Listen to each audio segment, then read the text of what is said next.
Hi everyone, welcome to తర్నీస్ kitchen and greenery. చాలా రోజుల తర్వాత బయటికి వెళ్ళానండి. ఫస్ట్ కమ్యూనిటీ నుంచి బయటికి వచ్చి ఆటో బుక్ చేసుకున్నాను. చూసారు కదా, ఆటో ఎక్కిన తర్వాత అలా దాన్ని ఫాలో అయిపోతూ బయట కనిపించే నేచర్ని అంతా ఎంజాయ్ చేస్తూ ఒక్కసారి అలా వీడియో తీసుకుంటూ మెట్రో స్టేషన్కి అయితే బయలుదేరిపోయాము.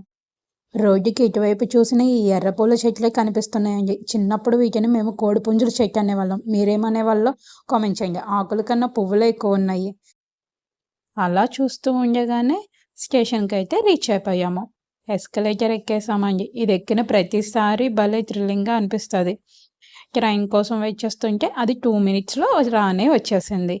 ఇంకేముంది, మన జర్నీ స్టార్ట్. ఇలా స్టార్ట్ అయిపోగానే మెట్రో ఎక్కినప్పుడు ఎప్పుడు ఒకటే హ్యాపీనెస్ అండి. బెంగళూరులో మాత్రం మెట్రోని అస్సలు మిస్ అవ్వద్దు. ఇప్పుడు చూపిస్తున్నది సత్యసాయి హాస్పిటల్. లోపల కూడా చాలా బాగుంటుందండి. ఈ వీడియో అబ్జర్వ్ చేస్తే మెట్రో ఎందుకు మిస్ అవ్వద్దు అన్నానో మీకే తెలుస్తుంది.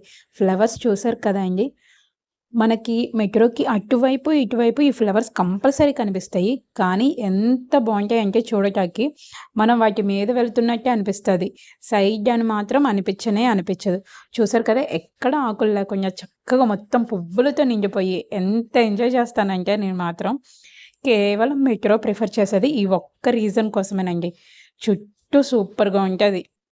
స్టేషన్ రీచ్ అయిపోగానే మెయిన్ రీజన్ బయటికి రావటం దీనికోసమేనండి. నా వాచ్ స్వాచ్ అనేది. సో దాని సర్వీస్ కోసం అని చెప్పి వచ్చాము. నాకు తెలిసి వాచ్ సర్వీస్ సెంటర్ ఇంత బాగుంటుందని చూడటం ఇదే ఫస్ట్ టైం. తీరా వాచ్ చూసాక వాళ్ళు సింపుల్గా ఒకటే చెప్పారు, వాచ్ అయితే అవ్వదు, కాకపోతే బ్యాటరీ వేసామంటే కనుక వర్క్ అవుతుందో లేదో చెప్పలేము అని చెప్పి ఇంకేం చేస్తాం, వాచ్ తీసుకుని హ్యాండ్ బ్యాగ్లో పెట్టుకుని మళ్ళీ స్టార్ట్ అయిపోయాం. ఇదంతా షాపింగ్ ఏరియా అండి. నెక్స్ట్ ఈ స్టోర్కి అయితే విజిట్ చేసామండి. వినాయకుడు చాలా బాగున్నాడు కదా, అలాగే చాలా చిన్న వినాయకుళ్ళు కూడా ఉన్నారు. చాలా చాలా బాగుంది. కానీ మేము షాపింగ్కి అయితే వెళ్ళలేదు, అందుకని చెప్పి నేనైతే ఏమీ పర్చేస్ చేయలేదు. ఓన్లీ ఒక కీ చైన్ మాత్రమే పర్చేస్ చేశాను. అది చాలా బాగుంది. అది మా పాప కోసం తీసుకున్నాను. నెక్స్ట్ ఆకలి వస్తుందని మాల్కి వెళ్ళాము. చూసారు కదా, ఏ డే అయినా మాల్ మాత్రం బిజీగా ఉంటుంది, అందులోనూ హాలిడేస్ కదా. సో అందుకని చెప్పి మేము ఇక్కడ ఫుడ్ ఆర్డర్ చేసామండి. ఇక్కడ ఫుడ్ బౌల్ వచ్చి మనమే సెలెక్ట్ చేసుకోవచ్చు. మా ఫ్రెండ్ వచ్చేసి చికెన్ వ్రాప్ చెప్పుకుంది, నేను వచ్చి రైస్ బౌల్ చెప్పాను.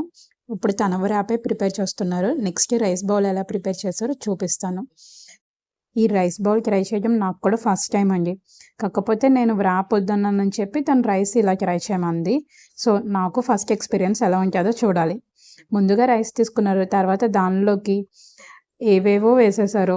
కాకపోతే ఇక్కడ క్లియర్గా చూపిస్తాను చూడండి. ఫస్ట్ రైస్ వేశారు, తర్వాత దాంట్లోకి టమాటా పీసెస్, ఆలు, చికెన్, నెక్స్ట్ ఇదేదో రెడ్ చట్నీ వేశారండి. ఆ తర్వాత స్వీట్ కార్న్, తర్వాత దాంట్లోకి కొద్దిగా మైనీస్, ఆ తర్వాత వెజ్జీస్ ఒకటి యాడ్ చేశారండి. ఆ వెజ్జీస్ వచ్చేసి క్యాబేజీ అండ్ ఆనియన్ మాత్రమే ఉన్నాయి. అవి కూడా మంచి ఫ్లేవర్ని వచ్చాయండి. నేను తిన్న తర్వాత చెప్పాను, చాలా టేస్టీగా అనిపించింది. ఇలా చూస్తే ఇది ఎలా తినాలిరా దేవుడా అని చెప్పి అనుకుని మా ఫ్రెండ్ వైపు సీరియస్గా చూశాను. ఎలా తింటారే బాబు అంటే, ఒక్కసారి మిక్స్ చేసి తిను, నన్ను ట్రస్ట్ చెయ్యి, బాగోపోతే చెప్పు అని చెప్పింది. కానీ నిజంగా చాలా వర్త్. 280 రూపీస్ సంథింగ్ పడింది. కానీ నిజంగా చాలా చాలా బాగుందండి. తను చెప్పింది, నేను రైస్ స్కిప్ చేసేసి మిగిలినవన్నీ తీసుకుంటాను ఆఫీస్కి వెళ్ళినప్పుడు అని చెప్పి. సో నేను రైస్ యాడ్ చేసుకున్నాను. నెక్స్ట్ మామిడికాయ ముక్క, ఇది కనిపిస్తే మాత్రం ఆగుతామా, 15 రూపీస్ తీసుకున్నారు. Next Malleswaram street shopping. ఇక్కడ కనిపిస్తున్న బట్టలన్నీ 350 రూపీసేనండి. అస్సలు నమ్మబుద్ధి కావట్లేదు కదా, కానీ అదే ఫిక్స్డ్ రేట్ అంట. నెక్స్ట్ ఇక్కడ లిప్స్టిక్లు కనిపించాయి కదా, అవి 50 రూపీసే. జుమ్కాలు అయితే 15 రూపీస్, హ్యాండ్ బ్యాగ్స్ 250 రూపీస్. కానీ నేనైతే ఏమీ పర్చేస్ చేయలేదు. మా ఫ్రెండ్ మాత్రం షాపింగ్ చేసుకుంది. నెక్స్ట్ సంపింగ్, భలే ఉంటాయి కదండి పువ్వుల స్మెల్. ఇవి అయితే 100 రూపీసే. ఇక్కడ హోమ్ డెకార్స్ కనిపించాయి. ఇవి మాత్రం చాలా కాస్ట్ చెప్తున్నారండి, 1000 రూపీస్, 1500 అలాగా. యాక్చువల్లీ నేను ఒకటి చూసి నాకు నచ్చింది, అడిగాను, కానీ వాళ్ళు 1300 చెప్పారు. కానీ నాకు అంత వర్త్ అనిపించలేదు. ఇది 1700 అంట. కానీ పర్పుల్ది చూడగానే భలే అనిపించింది, కానీ 1700 పెట్టి అయితే కొనలేం కదా. చెప్పల్స్ అయితే 100 రూపీస్.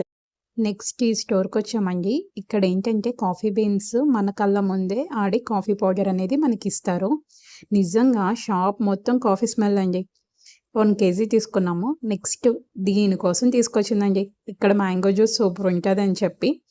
సో చూసారు కదా, ఇక్కడ గ్లాసెస్లో పోస్తూ ఉన్నారు, అవి అయిపోతూ ఉన్నాయి. అలా మేము ఒక జ్యూస్ తీసుకున్నాము, అది 160 రూపీస్. నెక్స్ట్ మళ్ళీ రిటర్న్ టు హోమ్ అని చెప్పి బయలుదేరాము. డిన్నర్ ఏం చేయాలని ఆలోచిస్తూ ఉంటే మా ఫ్రెండ్ అంది, ఈరోజు కంప్లీట్గా అవుట్ సైడ్ ఫుడ్ తిందామని చెప్పింది. సరే ఓకే చలో అన్నాను. నందిని అని చెప్పి మాకు నియర్ ఉంటుంది.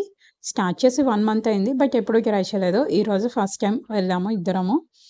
సో అలా వెళ్తూ ఉంటే ఇక్కడ చెట్ల మధ్యలో ఒకటి కనిపించింది, గబ్బిలం వేలాడుతూ. ఇదే ఫస్ట్ టైం నేను చూడటం. లోపల అంబియన్స్ అనేది చాలా నీట్గా అనిపించింది. నాకు తెలిసి ఫస్ట్ టైం కంప్లీట్గా డే మొత్తం అవుట్ సైడ్ తినటం. ఎప్పుడు నేను అలా ట్రై చేయలేదు. అట్లీస్ట్ డిన్నర్ కన్నా ఇంటికి రీచ్ అయిపోతాం, అదర్వైజ్ బ్రేక్ఫాస్ట్ చేసి డిన్నర్ అవుట్ సైడ్ ఫినిష్ చేస్తామేమో. కానీ ఫస్ట్ టైం బ్రేక్ఫాస్ట్ నుంచి డిన్నర్ వరకు అవుట్ సైడ్ తింటాం. ఇక్కడ మటన్ సూప్ అనేది ఆర్డర్ చేశారు. ఇది కొంచెం స్పైసీగా, అలాగే కొరియాండర్ ఫ్లేవర్ అనేది ఎక్కువగా తెలిసింది. కానీ స్పైసీ లవర్స్కి అయితే ఈ సూప్ చాలా బాగుంటుంది. నెక్స్ట్ వచ్చేసి గుంటూరు చికెన్, ఇది కూడా చాలా స్పైసీగా అనిపించింది. ఆ తర్వాత మటన్ దమ్ బిర్యానీ, దీని టేస్ట్ అయితే చాలా బాగుంది. ఇంకా దీనిలోకి కూల్ డ్రింక్ కాదు అని చెప్పి లైమ్ సోడా అనేది ఆర్డర్ చేసాము. ఒక డే మొత్తం అవుట్ సైడ్ ఎంజాయ్ చేస్తే ఎలా ఉంటుందో మీరు చెప్పండి.